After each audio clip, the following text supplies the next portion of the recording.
beautifuls. You are listening to Bliss and Grit. I'm Vanessa Scotto, and I'll be joined soon by my dear friend and co-host, Brooke Thomas. On the show, we're talking about being on the embodied spiritual path, and what does that actually mean? What is a real evolution of our lives?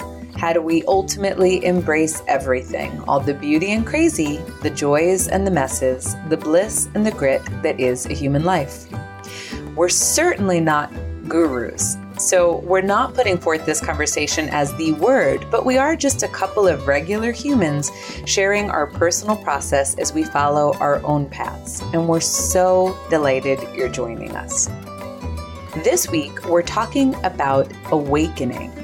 A few episodes back, we spoke on the nervous system and awakening, and afterwards we had several people follow up with questions like, what is awakening anyway, and should I be doing it, and am I missing out on something? Hence the playful episode title, Awakening FOMO. Really though, in this episode, we get into what our thoughts and personal experiences are and what awakening means to us, why we find it vulnerable to talk about, and of course, how we support ourselves in what we believe is the path towards living our fullest human potential. If you're enjoying the show, we'd love it if you left a review on iTunes or on our Facebook page, which is Bliss and Grit. It is so wonderful to be in community with you all, and the reviews help people find us. You can also head over to blissandgrit.com and subscribe for our new awesome weekly newsletter, or to get updates about any events we have in the near future. Quick note, next week I'll be leading a retreat in Sedona, so we won't be recording a new episode to air 10/10, but we'll be back at it again with you 10/17 with a fresh talk.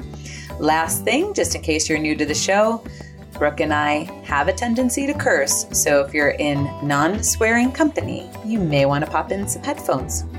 Okay, everyone, here we go.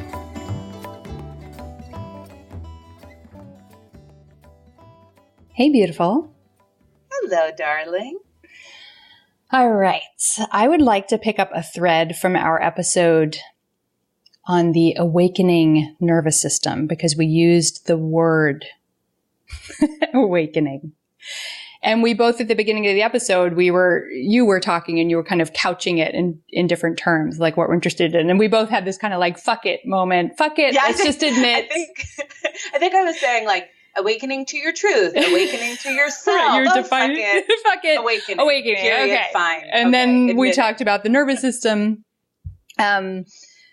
So I think it could be useful to have an episode where we pause a little more on what our trepidation was, and also what we mean when we use the A word. And play with that a little bit. Like, I think what happens in our world, where most of us are very strongly ego identified, and certainly what I've been experiencing since the episode, I've had people email me, I've had clients who I speak with, or, who I see in person, or people who come to my meditation classes. I've just had a number of people who listen to the show, obviously, come to me with a kind of like awakening FOMO. So there's this like, am I doing it? Should I be doing it? Am I missing out if I'm not making it a goal, right? Or prioritizing it, or experiencing it, or having it, which of course is like coming from the ego. God bless, in innocence, like sweet, sweet ego that we're identified with, is like, oh, like, am I missing out on the important thing, the important goal that all the cool kids are doing? So I want to address that, because certainly the last thing I want to do is create awakening FOMO. And I also don't want to create more opportunity for the ego to distort things in a way that causes more suffering, because we are all about less suffering, not more. So do you want to kick it off with our beloved Adyashanti, who speaks in such clear terms about what awakening means? Before I read it, I just wanted to say, so last week, Brooke and I recorded her final episode for Liberated Body. I know. You're going to want me to cry at the beginning of this episode, too. And in one of the questions I was asking you, I can't remember exactly what we were saying, but Brooke said something like, what it turned out to be was I was learning in public. And in that moment that you said that, I realized, oh my God, and here we are doing the same thing with Bliss and Grit. We're just learning in public. It's just that in many ways, it's such a personal learning, right? Because we're sharing the more so intimate much details. Closer to the bone. Yeah. Yes, of what it means to be human and what it means to be Vanessa and what it means to be Brooke. So as we commence this conversation on awakening, please all recognize we're learning in front of you. You know, this is our exploration, and some of it will just be our personal experiences, and some of it might be updated like literally a week from now, right? But this is where we're at with it. And we wanted to begin by quoting Adyashanti from the weekend retreat we did with him in Ithaca, because he's got such an ordinary way of relating to this word, which if you don't already know is also likened with the word enlightenment. So sometimes those two can be used interchangeably. So you might imagine gets a little loaded, a little quick. Yeah. It's a pretty heavily loaded word. So let's go to Adya. Okay. He says, we rediscovered the truth of ourselves pretty much where we left it before we got distracted by how we imagine ourselves to be. I like the word rediscover more than awakening, since that word's gotten so loaded. We can't really leave our true being. We can imagine we have, but the essence of all of this is a kind of rediscovering and then a bringing forth of our discovery. He also says in one other place, awakening, is the liberation of the individual. Awakening is the liberation of the individual. Which is a much softer way than Trungpa's way of saying that wishing for your own enlightenment is like wishing to go to your own funeral. It's going to the ego's funeral.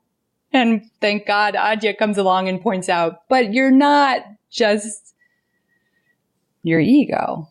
Well, I think that's it. I think Adya would be like, damn Skippy, it's your ego's funeral. Yeah, right. No, damn Skippy also. Yes. Great. Going to use that more. Very old school. Because, of course, the ego can't watch its enlightenment process because it's not the ego that's getting enlightened. It's right? where it can't go. Yes. It can't go, right? It's going where it can't go. So I think that's what Chogyam's referencing in this very intense way, which is obviously why I love Chogyam so much, because it's fun to be scared, ? I guess. That's why I like him. ? Yeah, easy to say when we were not with him during his life as his students. Yeah. Would have been different then. Probably better just to have the virtual mentorship I have with him in my own brain. I think better. Yeah. Yes, it is this softer, more loving exploration of just rediscovering what's already there. I mean, I guess in a way that's why it's the quote unquote death of the ego. And it can certainly feel like that, right? Because as we begin to soften our layers of conditioning and get a sense that we're more than we thought, this weird thing arises where you can get afraid. Oh my God. Terrified. Yeah. Now I'm not really sure why I'm so afraid of that. Like looking back just like 2 or 3 weeks ago, I'm like, I don't know why I was even afraid. And yet there it was. And I'm sure it might come again. And people talk about it all the time, that as we're loosening the bonds of who we think we are, there's really some fear. But in a way, there's no such thing as an ego's death, because that's not what was real. Right. Yeah. Or is that not appropriate to say? No, I mean, of course, appropriate is such a harsh word. Yeah, totally. Because it's just like you pointed out, it's just an exploration of ours here in public. It's not like the word and the law. The fear is the separate self, the ego, creating symptoms. It's basically throwing a little shit fit, right?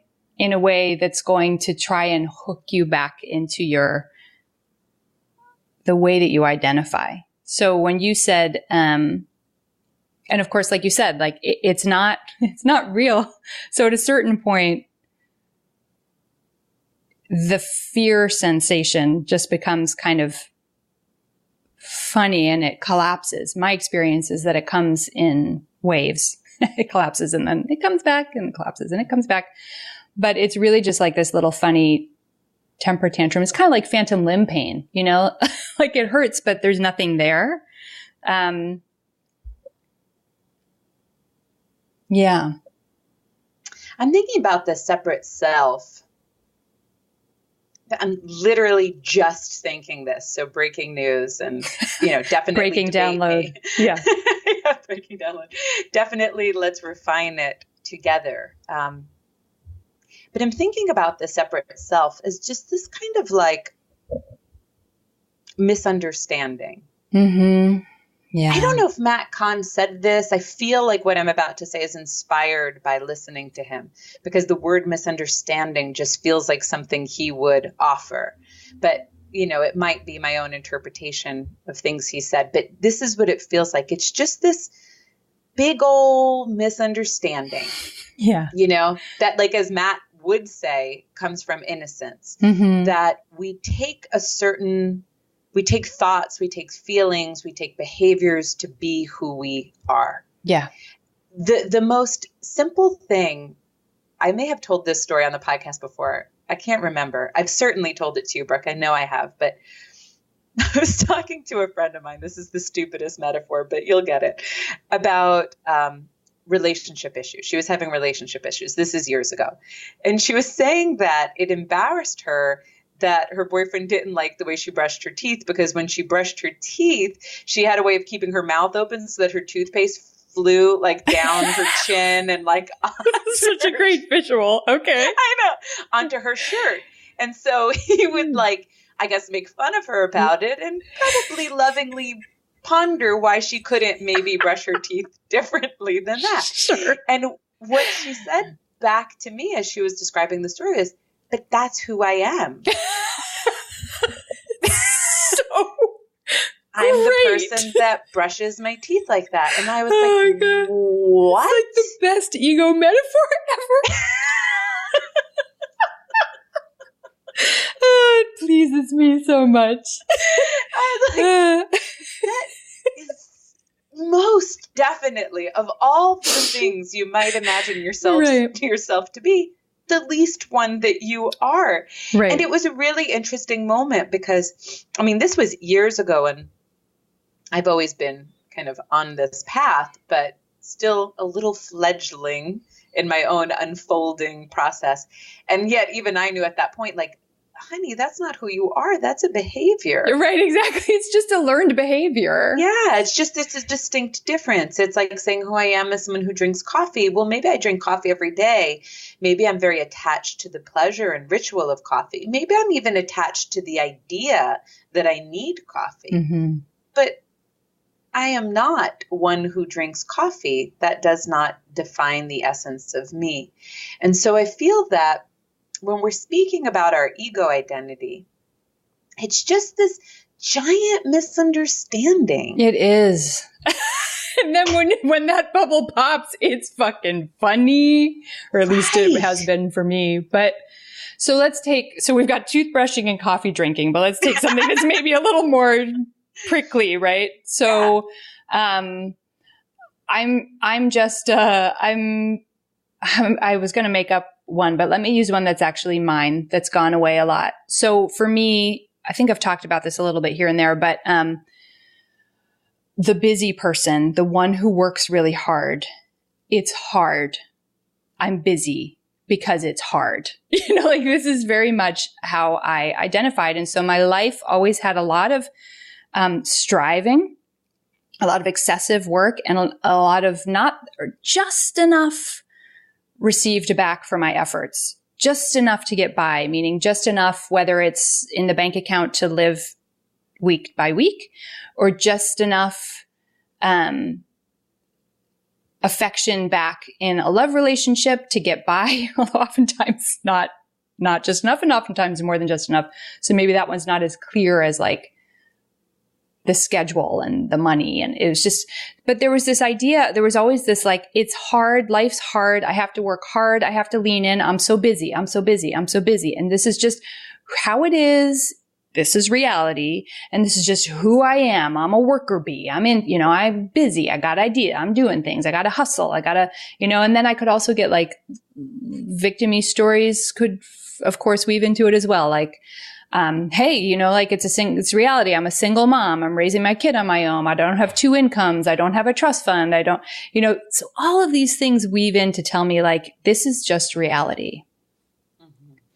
And then one of the things that happened for me, one of the earliest things that happened for me when we were doing the Dharma Ocean Meditating with the Body program. And so I have a lot of support. I have a very dedicated daily practice. At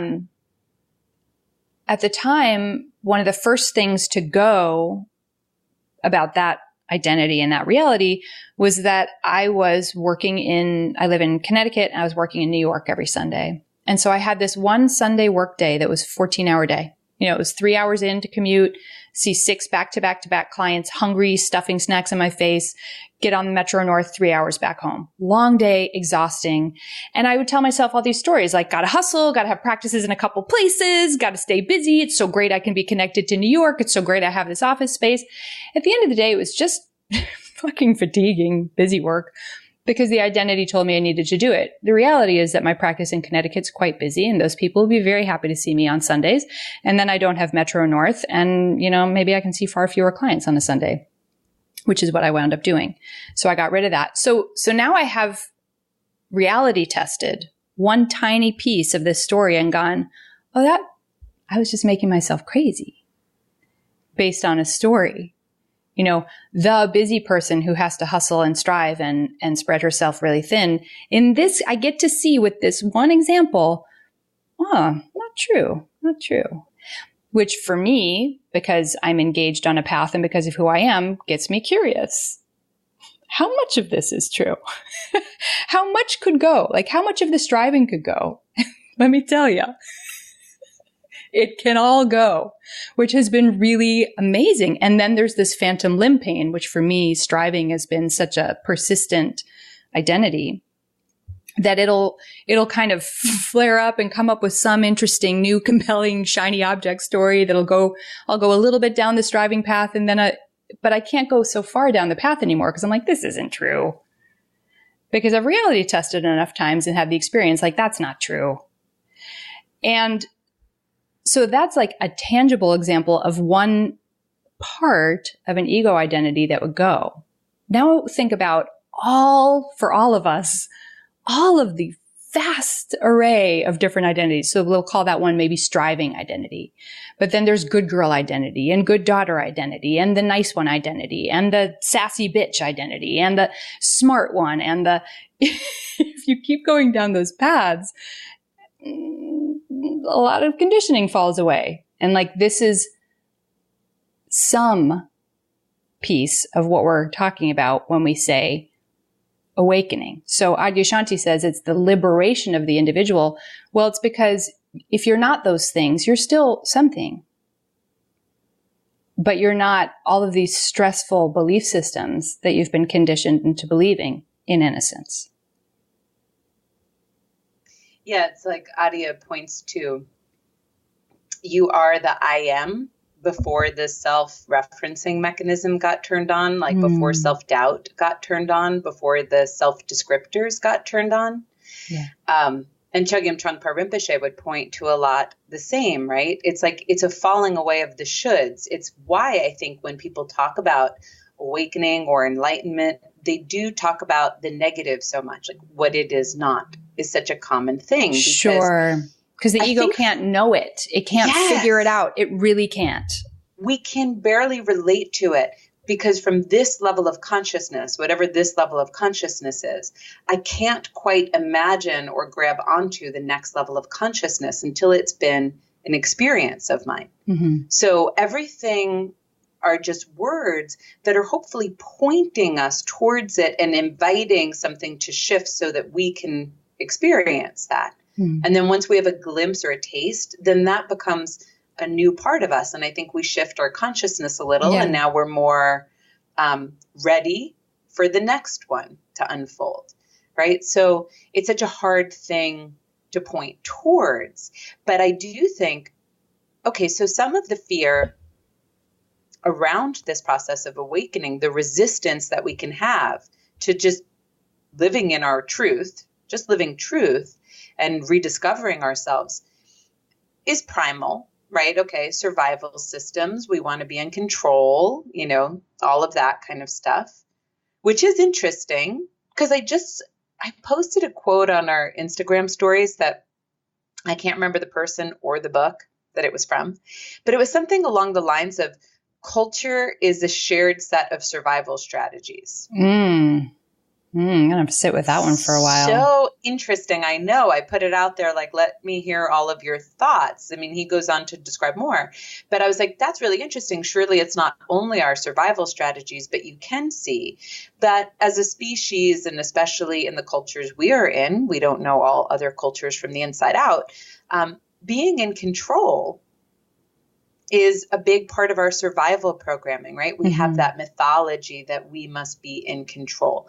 So part of the fear is just this simple, as Adia would describe, fist in the lower gut, the primal fear that says no to life, no to death, because it wants to remain in control, because that's what it imagines as safe, and it's misunderstanding. So that's part of it. The other part, I wonder, you kind of made reference to this before. It's like this fear of lack. It's like this lack fear, I think I should say it as. It's like whenever I imagined awakening, okay, so I've been studying Buddhism, you know, for over 20 years and reading about things like enlightenment. They didn't use the word awakening as much when I started exploring Buddhism and other traditions. Enlightenment was the word.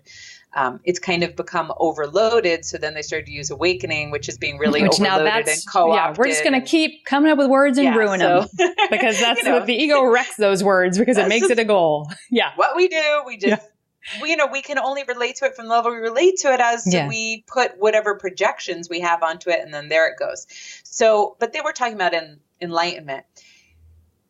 And when I used to imagine enlightenment, there was something I really liked about it, which was I imagined that I was going to have no feelings and no human messiness. And so I would be rising above everything that was creating any level of fear or distress for me. So at first I wanted enlightenment, like muy mucho, right? Like I want it. But that was before I was even capable of touching it. And then as I started to touch it, fear arose. And I think fear arose because it was like, oh, but who will I be on the other side of this? Some zombie face? Like some weird alien that's at the bidding of the universe? Like, will I just fade into oneness and be a slow blinker? And like, why would my husband want to be married to me? And why would I have friends? Right. So there was this projection of lack onto emptiness. And for years, I mean, forever, Buddhists were talking about this concept of emptiness, you know, how life is empty. And it always felt like deficient, like empty was zero. It was nothingness. And it was only in my later years of studying and practicing that I came to understand that emptiness was full potentiality. It was like ground zero of birth. You know, like anything can come after that, and that there's all this energy in emptiness, that it's not this null and void state. So for years, I was just afraid of what it would mean to rediscover, because it was like, what kind of puppet will I be on the other side of this? Or will I just be vapor? Right. Yeah. I mean, I think that's one of them. And I think when you've touched into experiences of what would be called emptiness or full potentiality, that fear can come up. I would say one of the other things that happens a lot of time, like when people get awakening FOMO, is then there's the ego's version of awakening. Oftentimes people imagine it like you were talking about earlier in your path, where it's like, oh, good. There is a get out of jail free card. Yes. I get to kind of float above the mess. Yeah. Heaven on earth. And it looks like this, right? Like, so we get these ideas of, and it all has this quality of like bigger, better, more than most humans, like kind of above. They don't get it. So I'll put the link to this video in our show notes. Jim Carrey is apparently on his I'm Enlightened tour right now. I've only watched this one video, which was him being interviewed for a moment at like the Fashion Icon Awards. And it really, really broke my heart because I was like, oh, this is an ego's version of awakening. Now, in reality, do I know jack shit about what's going on with Jim Carrey? I do not. But this is the way it struck me. Here's this person who's gotten very good at performing roles. And the part that broke my heart is like, here's this person who also wants to know God and be with God so badly. And yet this whole other identity has been constructed of the one that is with God, or the one who is enlightened, looks like this. So in the video, what you see is him in this very kind of creepy, predatory stalker way, but with the big crazy wisdom energy, the like big eyes, the crazy eyes, but like the knowing wisdom crazy eyes, like stalking around this poor woman who's holding a microphone, who just needs to do her red carpet spiel. Hey, Jim Carrey, what are you wearing? And he's just like literally stalks around her like an animal, and then stops, and she's trying to do her job. Hey, Jim Carrey, what do you do? And he was like, this is all a bunch of crap. I don't believe in any of this. None of this is real. I don't believe in personalities. I don't believe in, which PS, enlightened people also have personalities, but that's another show. I don't believe in this. None of this is a bunch of crap. Blah, blah, blah. And I'm like, you just came here to play the role of the enlightened person and take a big dump on like people's fashion icon awards, and she was great because she was like, well, you look like you got kind of dressed up for it. I was like, I love you. Well played. Like, why the fuck would you go? Like, just to be harmful, right? Because he's being very harmful to this young woman who's trying to do her job, and he's being very dismissive of the whole thing, but he needs to show up and in public be so much more important and so much better than this event. That's not an open heart. That's not loving.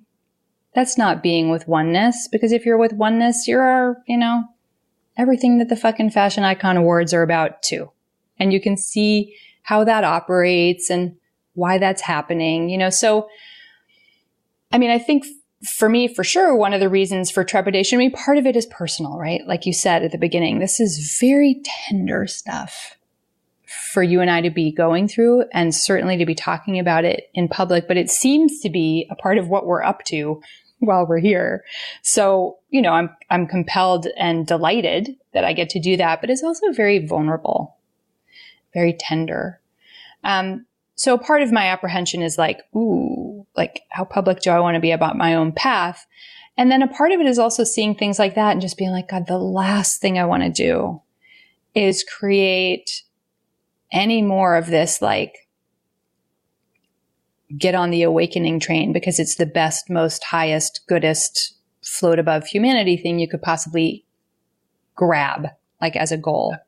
I don't feel like anyone could listen to us and walk away with that message because true. But I guess I just feel like I'm seeing it around enough. But not talking about it doesn't help, especially as real people who are going through, let's call it, an awakening path. Which is why Adyashanti is so great. Like, here's this person who's very awake, and the way I would use enlightened is somebody who can live from their realizations of oneness, and self, but no self at the same time, and really fully inhabit that in every part of every second of their daily life. so it's great because here's this model, this person who's, as Kieran would say, his superpower is ordinariness. And so it doesn't become this like bigger, better, more removed kind of thing. So, we get to also talk about our experiences and put a human face on what is a human experience. Well, that's, I think, ultimately the thing. That's why I think you just said something along the lines like it doesn't help not to talk about it. Right. Is because it is a human potential, right? All of this is a human potential. And everyone's experienced in their life a certain moment where they're different than they ever thought. Like you have this moment of epiphany about yourself or life, who you thought you were, right, who you find yourself to be. Like everyone has experienced that. That's what awakening is like, right? There's just these revelations where there was something before and then something arises for you, a knowing, an energetic experience, whatever. And then there's something after. And it's not quite the same. Mm-hmm. And even if you don't stabilize in that state, like, for example, to know that life can be without fear. I've had that experience now. Doesn't last very long, maybe days. And then maybe I go back into like fear 24/7.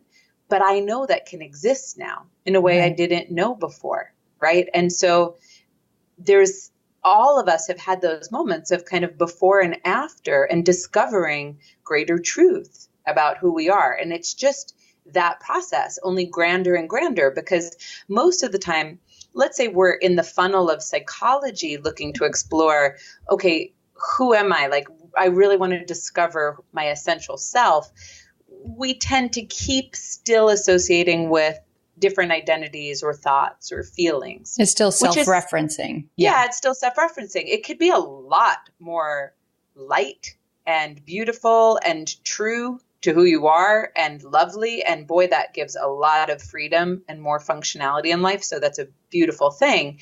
But when you take it and you put it in the quote unquote spiritual experience, it's moving beyond that to recognize that you are part of everything, that you are so much more than your words could describe, than your concepts could describe, right? Than your friends could describe, right? So I think it's just something we can all relate to because we've had it in our lives. It's just it's putting it into this larger format of like, holy shit, I am simultaneously one with everything and myself.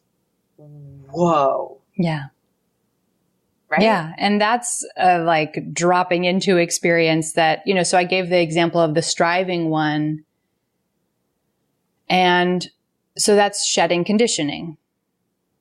It's shedding a layer of conditioning. Very helpful, like the reality testing. And then you can go farther and farther and farther. And then you have these experiences that do, like you said, take it to this whole other place. None of which feel like, so for me, when I was on retreat with Kieran, like for me, the moment that, like you hear all this talk of oneness, right? Oneness. And like I can cognitively get it in many ways. But to have the experience of it, it's always so funny when these things happen. It was a meditation with Kieran on retreat, and okay, so I'm just going to go there. I'm just going to say the whole thing and stop couching it. So I could see, I'm meditating in reality. That's what it looks like if you saw me on video in a room. I'm meditating. My experience is that I could see the mountain that we were on. We were at Mount Madonna. I could see the trees and I could see the birds in the sky, and I can hear them in the room that I'm in, but in my mind's eye, I can see them. And I could see that they were all emerging out of the space, right? And this is where all these things sound so corny. And then you have an experience of it, and it actually seems like the most obvious thing in the world. So the birds are part of emerging out of the world, and so is the sky, and so are the trees, and so is the mountain, and so is the building we're on. And so it was almost like this periscope looking out there at the world and going, wow, everything out there is one. Everything out there is woven of the same thing. That's so cool. And then the energetic like periscope turned and looked at me in this kind of like, and I could see this thin like bubble around me and then all the oneness happening around me. And then the periscope just kind of like popped the bubble and I fell over laughing harder. I mean, just tears, like that kind of ugly cry laugh where you're happy and delighted, but your face is swollen because you're laughing and crying so hard. Yeah, you're like tomato red. Right. And it was funny because even though I'm describing it in these terms because it's helpful to say what actually happened, people can easily take that and make it into this like really wild spiritual story, right? And then I saw and the mountaintop and the birds. But what happened in that moment was like, oh my God, it's so funny that I would think that everything is one, but not me. It's this hilarious narcissism, actually. I am in control of this thing here, but everything else, it's sort of like when we talked about in the final Liberated Body interview, Katie Bowman, who's a biomechanist, finds the definition of nature and it says everything except man and things that man makes. It's like, what? Well, that's a funny little separation. So it was just this like, oh my God, so obvious. But until you have the like, oh my God, so obvious experience. And then of course, lots unfolds from there. It's not like, oh good, I won the prize. That is for sure the beginning of a road. You can't see things the way you saw them before. I don't 100% live from that place where right now I feel one with my kitchen table. That is not happening for me right now, but, definitely has completely changed the way I see the world. Can't go back on that one. Sure. And the other interesting part of all of these kinds of conversations is, we've reflected before, are words helpful or not, right? Right. Because we understand that as you share that description, you're going to have people who are like, oh my God, I've had something like that, in their own special, sweet way. And you're going to have people that are like, what does that mean? But I can get it conceptually, but I don't get it, right? I'm not there. And then someone even may take that and then feel bad that they're not there. I mean, and that's the funny thing. And yet it's always been so helpful for me to hear other people's experiences. Yeah, it is. It's very helpful, and not in a way where we're trying to codify and get ourselves to have the exact same thing. I think when people just tell the truth of the experiences, it's just helpful and relieving. And when you're on a path like this, it's like, It's relieving. And, I think something that you pointed at that I know you and I have in our own conversations that comes up is, whenever I've had these big spiritual revelations in life, maybe I've seen someone talking to me, I've had an epiphany, afterwards it seems quite ordinary, right? Mm-hmm. And then you're like, was that even real? Was that a big deal, right? Like you have all of these questions in your head, like, did I just lose my mind? Am I going crazy? There's that question for sure. I'm having Kundalini shakes in my meditation.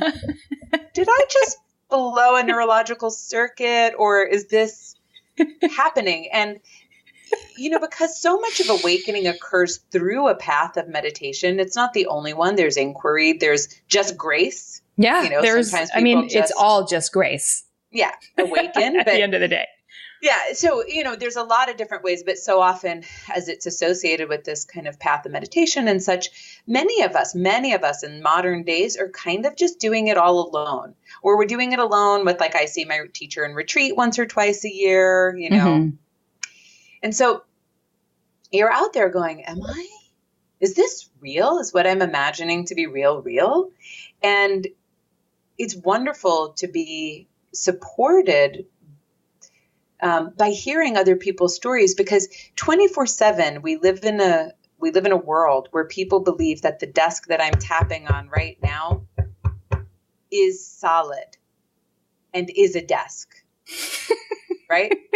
And like 24/7, we live in a world where people look at Vanessa and they project onto me my personality. They project onto me traits. They project onto me good or bad. They project onto me qualities, right? 24/7. And so, and they see me as this solid being that exists in whatever projections they have about what my identity is. That's 24/7. So when we have these revelations like, holy shit, there's more than this. Holy cow, it's form and formless. Holy cow, I'm not just a person. Holy cow, I'm not just my thoughts, feelings, as these epiphanies start to break through, I find one of the challenges for me is then 24/7. I'm in a culture where everybody's seeing through a different lens of consciousness. Yeah. And so when people begin to share their stories, it's this just massive form of relief because it's like, oh, I don't know. I guess it's supporting me in like permission to believe direct experience, my direct experience. Yeah.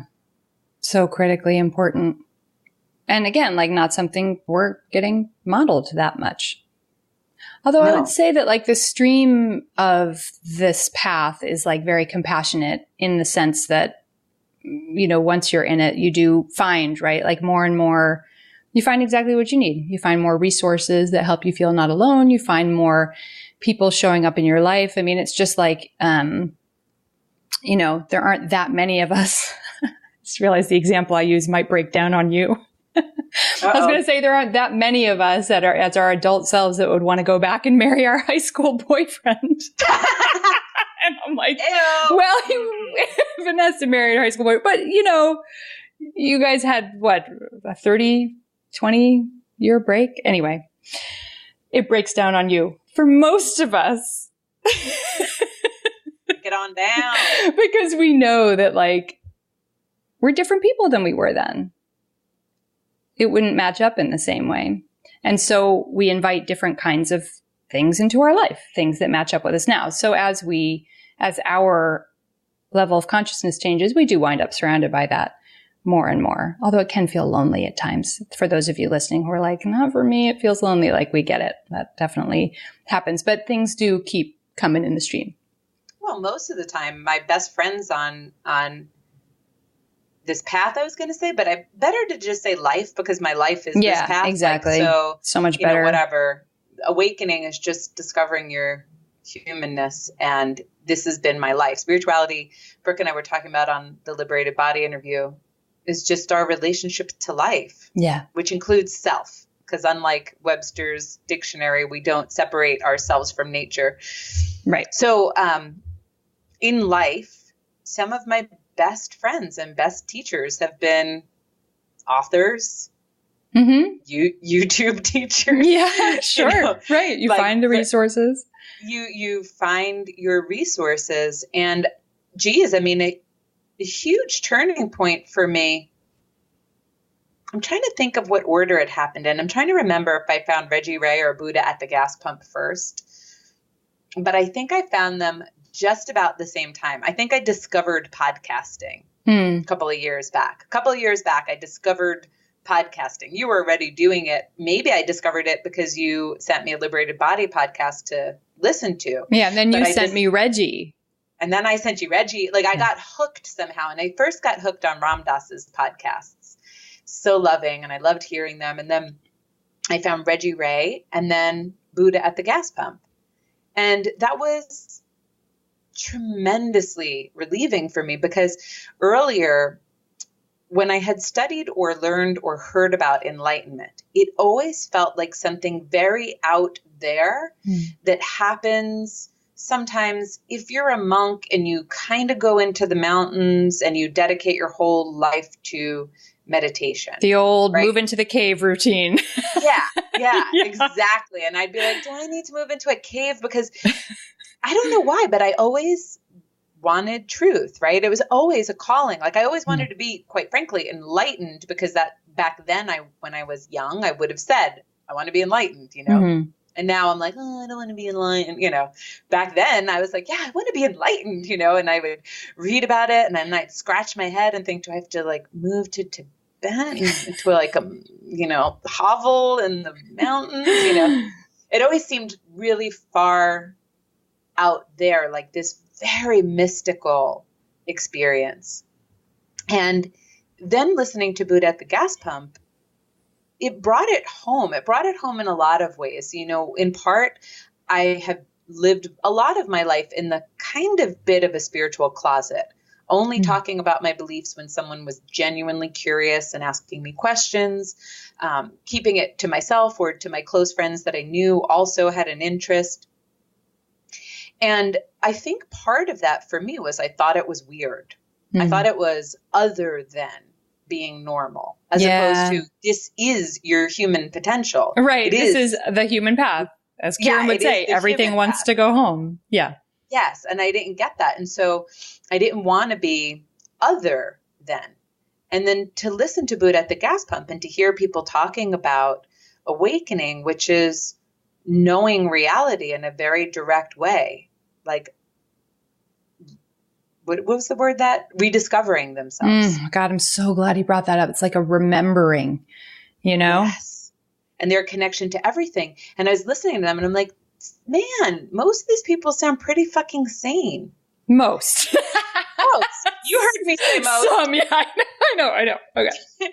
Well, Rick Archer does a pretty good job of screening, so I think that helps. But, you know, a lot of people sounded pretty sane, and we found a lot of our teachers that way. And that was just a big relief for me. Like, oh my God, this is a much more ordinary process and, quite frankly, desire, you know, because my desire was there always to know truth. Like, we could say, like, don't cling to awakening so hard, because then, you know, as Chogyam Trungpa Rinpoche would kind of describe it, he would say your ego would grab hold of it. And that's called spiritual materialism. And it's maybe what's happening with Jim Carrey, but you kind of just make it into this big inflated thing. And even though you may be having these genuine revelations, your ego co-opts it to mean something about yourself, thereby like further solidifying it into the known rather than this openness into the unknown. But it's really this quite natural,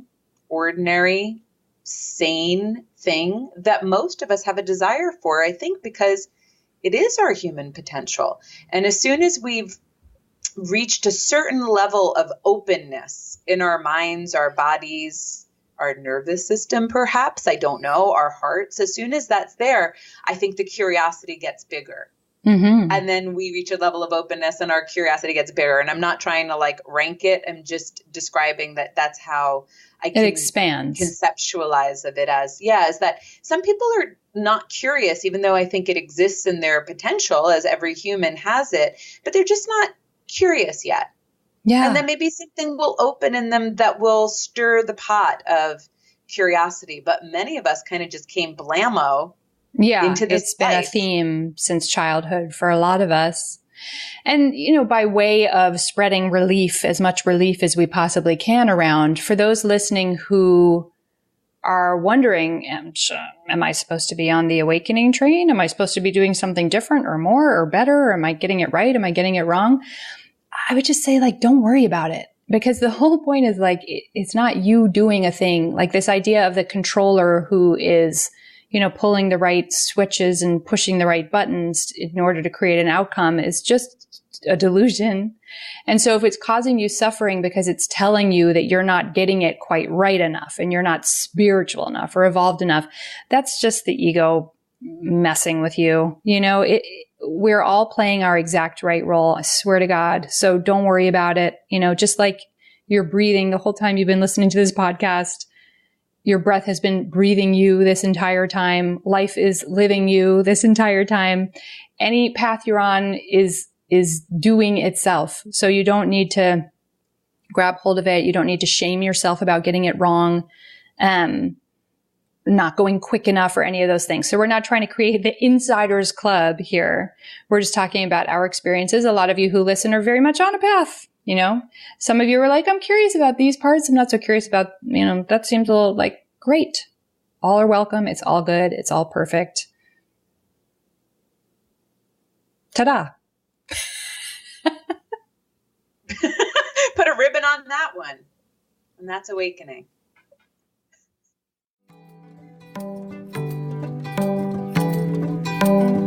Thank you for listening to today's show. The show notes, including all of the many resources that we mentioned, live at blissandgrit.com. Go on over to the website and scroll down and you'll see each episode's separate post, and we put the resources right in there. You can also come hang with us on Instagram and Facebook, and please do. We love knowing we're a part of this wonderful community. We're Bliss and Grit at both of those spots.